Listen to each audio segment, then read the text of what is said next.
Welcome to part 3 of the East Asian world. Now we're going to talk about Ming culture. One of the things that made it so difficult for these Jesuits who were in Ming society was the way religion was handled in the Ming dynasty in the first place. Religion was broken into two major categories. You had the Orthodoxy and the Heterodoxy, right? Now, the Orthodoxy were the established state-supported religions, and there was more than one. It wasn't just one. There was Neo-Confucianism, but there was also Chinese and Tibetan Buddhism, there was Taoism, and there was even Islam, right? Those were the main established ones. But there was also the heterodoxy faiths, right, which were not favored. They were tolerated, but they were not favored by the Ming government. Right? Now, Christianity would be one of those. Now, there was a movement in Ming society to push everything towards a more Neo-Confucius outlook, right? Including some of the orthodoxies, like, for example, Islam, right? This was known as Confucianization, right? The Confucianization of faiths. And I'll use Islam for an example because this is where it's most prevalent. You're going to see that Islam is going to adopt it's going to Sinicize, right? It's going to adopt more Chinese verbiage. They're going to adopt Chinese names. Like in the picture you see here, that's a mosque, right? But you notice on the exterior, it looks distinctly Chinese. And you have to actually go inside to see the trappings of Islam on the inside, right? So the Jesuits and the Christians really have almost an impossible task when it comes to converting a nation like the Ming Dynasty. Now, the sanctioned Neo-Confucian aspects of the Orthodoxy is what drove Ming societies as far as their observances were concerned, right? For example, this drove the daily court observances, annual sacrifices to the heaven and the earth, when to plow and harvest your fields, festivals, and even superstitions were based around the Neo-Confucian Orthodoxy, right? Of course, being Neo-Confucian, then it had a very strong reliance on things like filial piety, right? That you were to honor thy parents, thy ancestors, and this, of course, would include elders, teachers, and, well, of course, the emperor, right? You were expected to show respect to the imperial house. This was also expected amongst women, right? Women were supposed to be unwaveringly loyal to the imperial house, which included a single-mind loyalty to the husband and the household. So if something happened that disrupted that, often what the remedy was in Ming society was ritualistic suicide. Say, for example, you had been widowed and refused to remarry, or if you had been raped or was under threat of rape, the honorable thing to do was to kill yourself, right? And there is many examples during Ming society of honoring of women who had done this ritualistic suicide.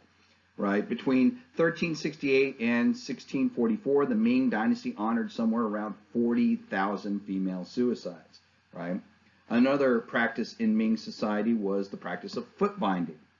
Now, the actual origins of foot binding is a little bit obscure, but we do know that foot binding had begun sometime during the Song dynasty.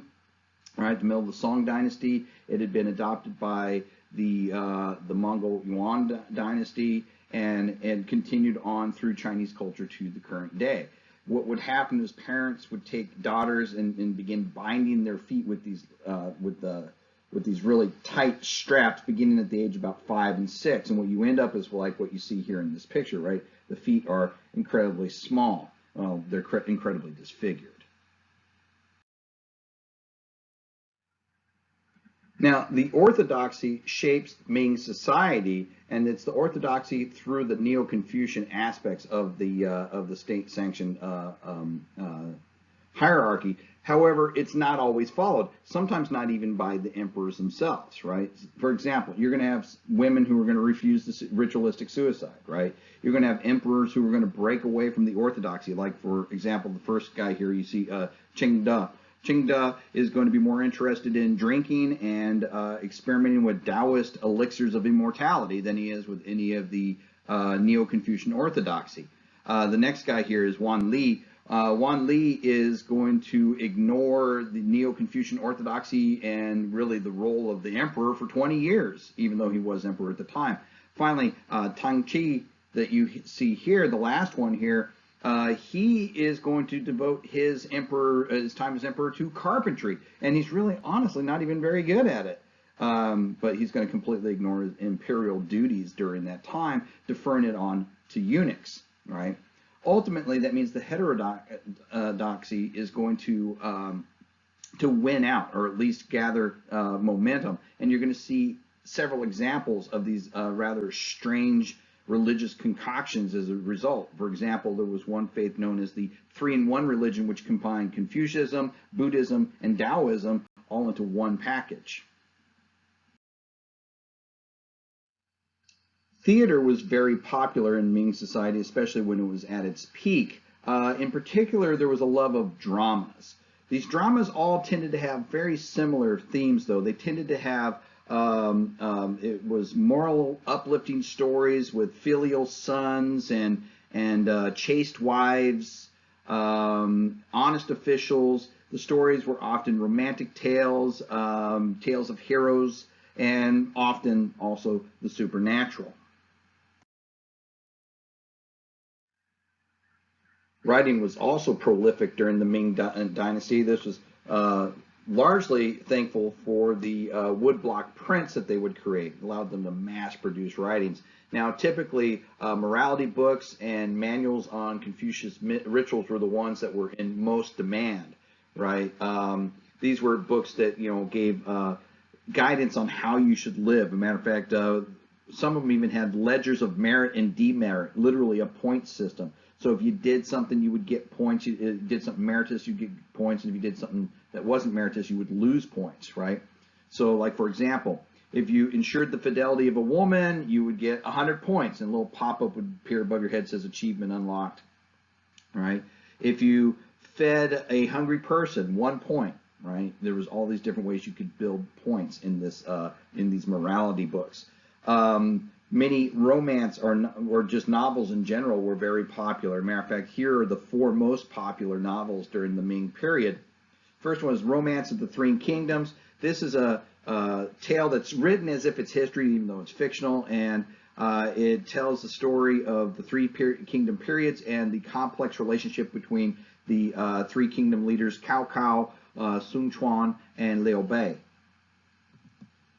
The Water Margin is a book set in the Song Dynasty, which recounts a group of bandits who one of the lead character was a ranking member of the Song Dynasty who had been driven to the Liang province, to the Shandong Peninsula by corrupt officials. There he is going to fight in the Liang mountains, and eventually he's going to write his relationship with the emperor, and the story culminates with him fighting for the preservation of the emperor. Remember, usually the morality has to do with filial piety and respect and observance of the emperor himself.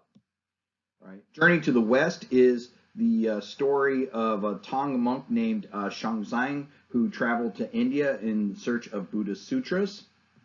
And then finally we have Qinping Mai. Qinping Mai is a fictional story of a Ming gentleman named Sima Qing, who it describes his many wives and his concubines, and this is a tale of copious sex and food and scheming. That the moral of this story is that ultimately it doesn't end well for him, right? You get punished for this in either this life or the next. Now, you can't talk about the Ming Dynasty without bringing up Ming porcelain, right? This Ming china. Today, this is heavily coveted. A Ming vase or something like that in a museum and stuff like that is very valuable, which is kind of ironic because during the time period, the Ming themselves were not very interested in the porcelain they were producing. They were more interested in the porcelain being produced by the previous Song Dynasty, right, which was a couple dynasties back, right? Now, if you were part of the Chinese aristocracy, or the Ming aristocracy rather, you would often find yourself as a proclaimed rustic Taoist, right? You would create these vast Taoist gardens in your backyard and stuff, and seeking that kind of supposedly rustic life at a time period when China was going through a tremendous amount of commercialization. Now, ultimately, you are going to have a series of weak emperors that are going to bring this entire culture and this entire dynasty to a crashing end.